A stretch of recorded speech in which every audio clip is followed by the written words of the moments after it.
Гласот на Америка на македонски. Преку една деценија вашиот прозорец кон Сад.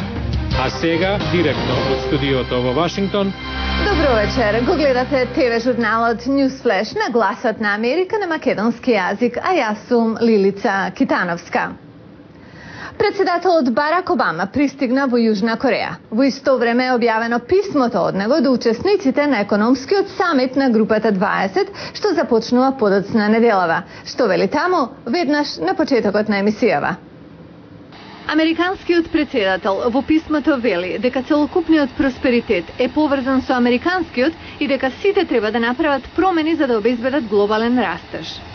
А ден порано во Џакарта тој зборуваше за верска толерантност, истакнувајќи Индонезија како пример за другите муслимански нации и дека терористичката мрежа Ал-Каида и незините партнери не можат да тврдат дека се водачи на исламот или која и да е друга религија.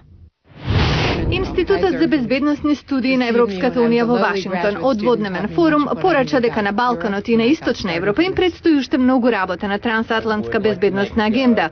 Заменик помошникот државен секретар за европски прашања во Стейт Департмент Том Кантримен кажа дека за сите 7 земји од регионот во евроатлантската интеграција проблем не е името, статусот, границите или пак уставот, туку владењето на правото. Рак на бели дробови, предизвикан од пушење, е еден од најголемите причини за смрт во светот. Повеќето што ќе добијат рак на бели дробови не преживуваат. Над 5 милиони луѓе годишно умираат од употреба на тутун. Сега нова студија во САД покажа дека снимки на пушачи направени со така наречени CT скенери наместо со традиционални рентгенски снимки на градите може да помогне во намалувањето на бројот на смртни случаи од рак на бели дробови. Деталите во продолжение. Од рак на бели дробови се умира зашто е тешко да се дијагностицира во рана фаза. Но студија, спонзорирана од Националниот институт за рак, покажува дека со ниска доза на компјутеризирана томографија, или како што уште се нарекува CAT scan, смртните случаи може да бидат намалени за 20%, зашто при тоа се користат тридимензионални слики и се добива поцелосна представа отколку со конвенционалните рентгенски снимки и може да се открие тумор додека е мал и да се отстрани со операција. Првичните резултати биле толку позитивни што студијата е прекината пред време за да се извести јавноста. Доктор Клодин Исак е специјалист за рак во Вашингтон. Мислам дека има причина за оптимизам. Ова е голема студија на 53.000 лица. 5 години се следени средовечни и постари лица кои се пушачи или биле пушачи на 33 локации во САД. На некои им е даден CAT scan, а некои се снимани со класични рентгенски зраци.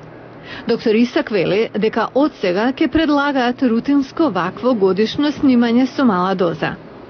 Но овие скенирања се скапи и обично здравственото осигурување не ги покрива. Во многу земји заради цената луѓето не можат да си ги дозволат. Друга грижа е радиацијата. Дури малата доза е 15 пати повеќе радиација од обични рентгенски зраци.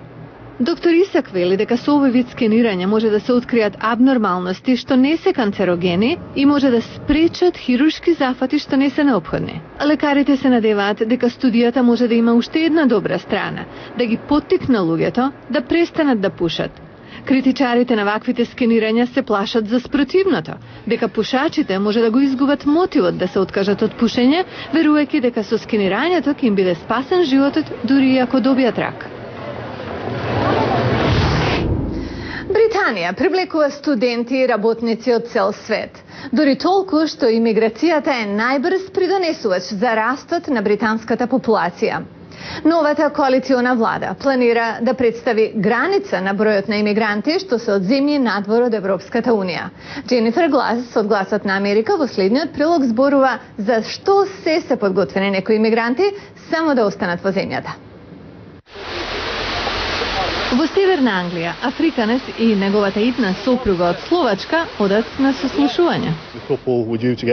Двојката требаше да биде венчана во 10:30, а ние тоа го попречивме. Причината е што полицијата верува дека ова е измама за да се задржи младоженецот во Британија. Властите овде се обидуваат да ги спречат таквите бракови на кои се гледа како на лесен начин за станување легален имигрант. Во Јужна Англија овој свештеник е обвинет дека озаконил над 360 лажни бракови. Често гледаме случаи на, да речеме, лице од Западна Африка се жени со државјанка на Европската Унија, за да ги добие сите права. Балимор вели дека ова станало индустрија. Овозможувачот на таков брак заработува повеќе од 10.000 евра. Овој свештеник почнал да соработува со полицијата кога се посомневал во мотивите на младоженците. За време на една церемонија тој почнал да рецитира имиња на железнички станици, а невестата, што очигледно не разбирала англиски, повторувала по него. Свештеникот Тим Кодлинг вели дека паралелниот легален систем ги прави црквите лесна мета. Црквата на Англија е попривлечна бидејќи се избегнуваат сите безбедносни проверки што ја придржуваат апликацијата во секуларниот систем. Владата на премиерот Девид Камерон се обидува да ја намали имиграцијата од земји надвор од Европската Унија. Стави лимит на 24.100 такви лица годишно. Ова е привремена мерка, а во април треба да стане закон. Политиката ја критикува Нобелови лауреати, чиј аргумент е дека тоа ќе обесхрабри умни деца и научници да дојдат во Британија, што може да се одрази на лидерската позиција на земјата во истражувачката сфера и воопшто во бизнисот. Но многумина го одобруваат овој концепт. Велат, Британија е претрпана со имигранти. Околу 176.000 имигранти годишно влегуваа во Британија. Со новата политика таа цифра драматично е намалена, но премиерот вети можност за флексибилност во случајот на работници со одредени квалификации за да ја држи Британија отворена за бизнес. И со тоа завршуваме со серијата за имиграцијата во Европа. Утре ве водиме на фестивал, не на музика, туку за иновации што ќе помогнат на планетата и на вашиот джеб. Утре во Newsflash. Мода, економичност или свест. Наречете го како сакате, но направете го. Мали промени за голем придонес на животната средина и на вашиот буџет. Гледајте во утрешен Newsflash. Ова беше Newsflash на Гласот на Америка на македонски јазик, а јас сум Лилица Китановска. За најнови содржини појдете и на нашата веб страница glasnaamerika.com. Пријатна вечер.